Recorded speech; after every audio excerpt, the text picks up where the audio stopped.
इंटरसब्स्टेशन आपला हा टॉपिक आहे आज इंटरसब्स्टेशन. ओके. त्या ठिकाणी आपण इन शॉर्टमध्ये बघणार आहेत इंटरसब्स्टेशन म्हणजे काय. इंटरसब्स्टेशन म्हणजे या ठिकाणी इन्क्लुडिंग काय काय डेफिनेशन काय. ओके, स्मॉल टॉपिक आहे म्हणजे एक डिसीज कंडिशन आहे जी आहे सिस्टममधली. ओके, या ठिकाणी आपण इन शॉर्टमध्ये बघू तर आपल्याला इन डिटेल आपल्याला बघायचं नाही. त्यानंतर आपण बघितलं होतं इंस्ट्रक्शनल ऑब्स्ट्रक्शनमध्ये इंटरसब्स्टेशन म्हणजे काय, लार्ज कोलन किंवा स्मॉल कोलनमध्ये जे जे फॉर्म होते. ओके, म्हणजे नॉर्मल इंटेस्टाईन आणि इंटरसब्स्टेशन म्हणजे काय, फोल्डिंग वगैरे फॉर्म होते. ओके, किंवा कट सेक्शन होणार किंवा स्मॉल इंटेस्टाईनमध्ये कट सेक्शन किंवा फोल्ड फॉर्ममध्ये होणार, त्याला आपण इंटरसब्स्टेशन असं बोलतो. इंटरसब्स्टेशन म्हणजे telescoping of proximal segment of intestine intussusception into the distal segment intersubstitution. Okay, it is a common abdominal emergency in the early children's childhood, particularly in the children's younger 2 years of the age. Okay, the majority of cases in children are idiopathic unknown cause या ठिकाणी आपल्याला identify झालेले. एपिडेमिओलॉजी जर का आपण बघितली, most common cause of intestinal obstruction is आहे यामध्ये इन्फंटमध्ये 6 and 36 month of age. Okay, approximately 60% are decreased in 1 year old. Okay, 18 to 90% of decrease in 2 years of age. Okay, they are happen in the intersubstitution. Intersubstitution, it is a less common before 3 months after 6 years of the age. The ratio of the female and male ratio is approximately 3:1. Means like the male child is more than the female child. Okay, so intersubstitution anatomical locations is like that. Ileocolic most common in children's. Ileum आणि कोलनमध्ये जे होणार त्याला आपण इलिओकोलिक असं बोलतो. Most common in चिल्ड्रन्समध्ये आहे. इलिओकोलिक म्हणजे इलियम आणि इलिओकोलिकमध्ये जे होणार ते सेकंड मोस्ट कॉमन आहे. एंटेरिक जी आहे ती इलियक किंवा जेजेनममध्ये होणार. ओके, मोर कॉमन इन ॲडल्ट्समध्ये आहे एंटेरिक. ओके, त्यानंतर आहे सियोकोकोलिक आणि कोकोकोलिक ही आपण या ठिकाणी बघणार आहे. ओके, पॅथोजेनेसिस म्हणजे काय, intussusceptum telescopic in that the intussusception. Okay, dragging the association mesentery with it venous and lymphatic construction. Okay, oedema. त्यानंतर आहे स्ट्रँग्युलेटेड ऑब्स्ट्रक्शन मध्ये त्यानंतर आहे इस्चिमिया असेल, नेक्रोसिस असेल. ओके, परपोरेशन असणारे, पेरिटोनायटिस असणारे. ओके, सेप्सिस असणारे, शॉक किंवा डेड या ठिकाणी पॅथोजेनेसिस या ठिकाणी होणार इंटरसब्स्टेशनचे. Lead point of the intussusception is the variation of intestine that trap by peristalsis and drag into the distal segment of the intestine causing intussusception. Okay, sometimes काय होणार, जे पेरिस्टाल्सिस मुवमेंट आहे किंवा इंटेस्टाईन आहे त्यामध्ये ड्रॅग फॉर्ममध्ये segment होणार. Okay, Meckel diverticulum intestinal polyp. Okay, intestinal duplication, hemangioma, tumor, lymphoma. Okay, appendix, ectopic pancreas can be act as the lead point of the intersubstitution.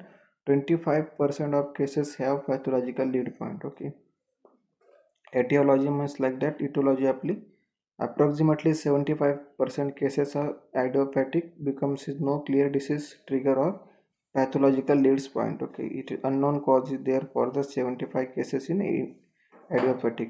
Viral infection can be stimulate the lymphatic tissue in intestinal tract, resulting in hypertrophy of the Peyer's patches in the lymphoid-rich terminal ileum, which may be act as a lead point for ileocolic intersubstitution. It is a viral infection also affecting that your abdominal. Okay, intersubstitution.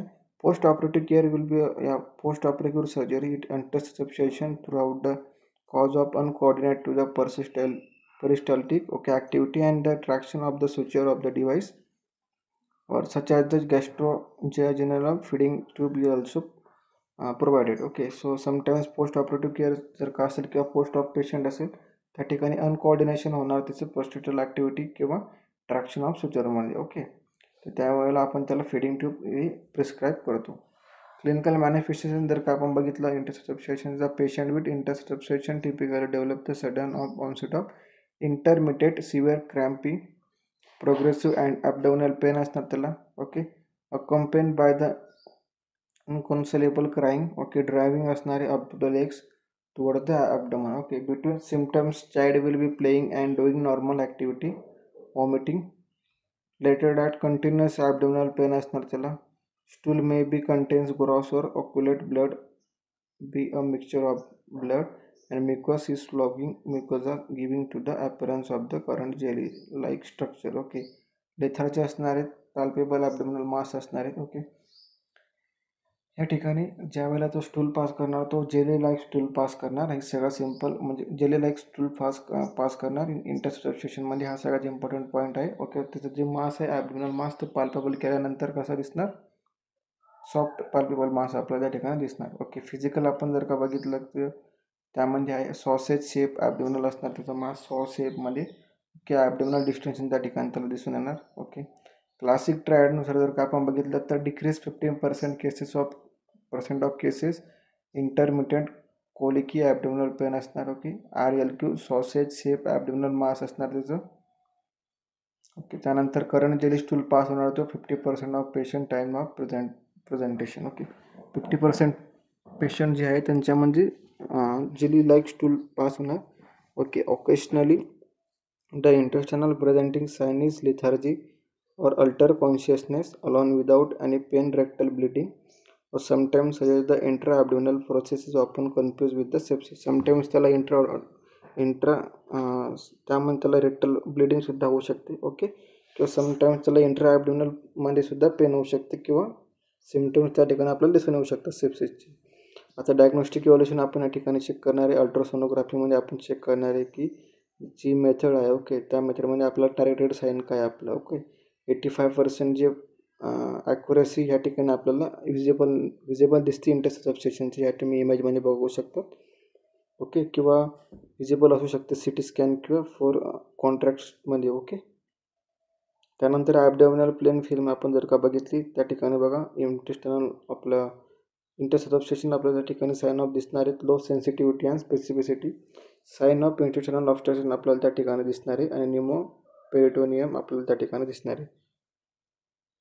Okay, खाली इमेजच्या खाली बघा plain film of child with intussusception show small intestinal obstruction.